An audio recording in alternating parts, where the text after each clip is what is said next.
Here are 10 tips that are going to make you a better controller player. Some of these tips might be well known, some of them might not be. Make sure to stick around to the end of the video so you find out what all 10 tips are. Let's get right into it. Don't forget to subscribe. Now let's talk about the first tip, which is shield swapping.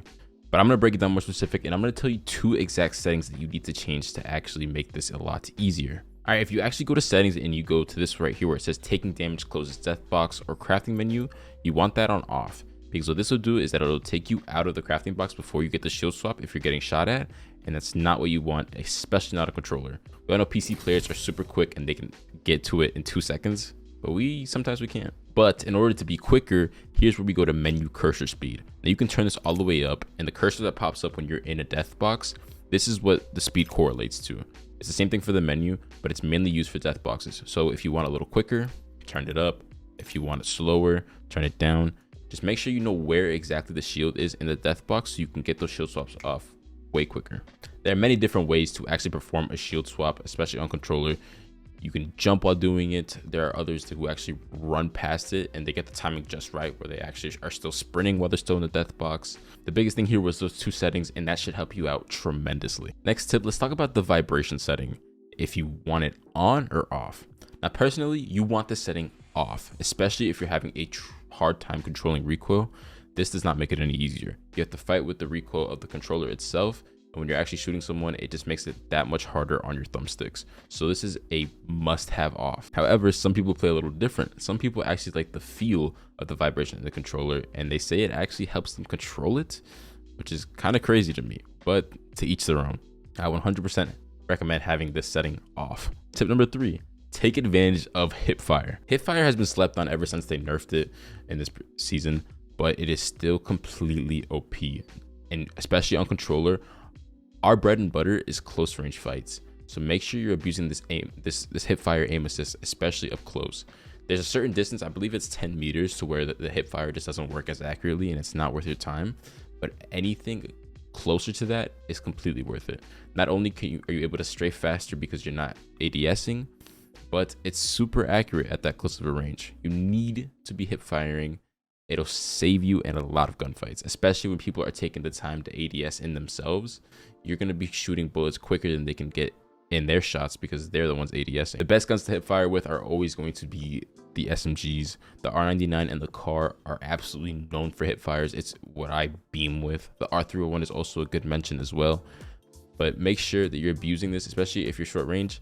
Sometimes the wingman's pretty good with it, but make sure you have an SMG handy so you can beam kids. Tip number 4. Now, I'm actually a little bit of a hypocrite with this because I made a video like this a while ago, but the tip here is do not copy ALC settings. The last settings video that I made, I recommended against it because it's fine-tuned of specific individuals, and that's exactly why you shouldn't do it. These pro players and these content creators that you see with ALC settings, they took the time to sit down and really figure out what works best for them. So those ALC settings are not going to end up working out for you. Or maybe they do and I'm just talking out of my ass. But most likely 90% of the time, they're not going to work. It's different when you're trying a setting such as 4.3 or 4.4 classic, 4.3 linear. Those are basic settings. Pretty much anyone can do well with those because they have such a high aim assist. So it's a completely different ballgame when it comes to ALC. I don't recommend doing it unless you take the time to sit down and figure out what works best for you. Now for tip number 5. This isn't a movement guide at all by any means, but let's go over 2 techniques that you need to learn on controller. Okay, so for the first one, it's the slide jump. So you're just gonna sprint, you're gonna hold down your slide button, and you're just gonna jump. This is the quickest way to rotate across the map. You usually wanna hold down your slide button for about 2 seconds, I believe, because if you hold it any shorter, you get a dead slide. You don't want this animation. This animation is what gets you killed in the middle of gunfights. But if you hold it down long enough and you jump, you're golden. This is the way everyone pretty much moves around the map in higher ranks. It's a movement you want to get down to the T. It's not hard at all, and it helps a lot towards gunfights. The second movement you need to learn is the wall bounce. I know people mention this all the time, but it's a lot easier than it seems. The wall in front of you, you need to look at a specific angle, right? So say you look at it like this, it's not going to work. Okay, it needs to be a specific angle where you're kind of flat towards the wall, but you're still able to look in the other direction as well. For example, I'm going to slide jump into this wall. I'm going to double tap A, and I automatically got to the other side. Okay, so it's as simple as that. It all matters on the angle that you're at. Again, if you're at an angle like this, it's not going to work. You have no type of traction to the wall, right? So if we reset, and we look at the wall kind of, you know, plane facing me, I would say like a 45-degree angle, slide jump. Simple as that.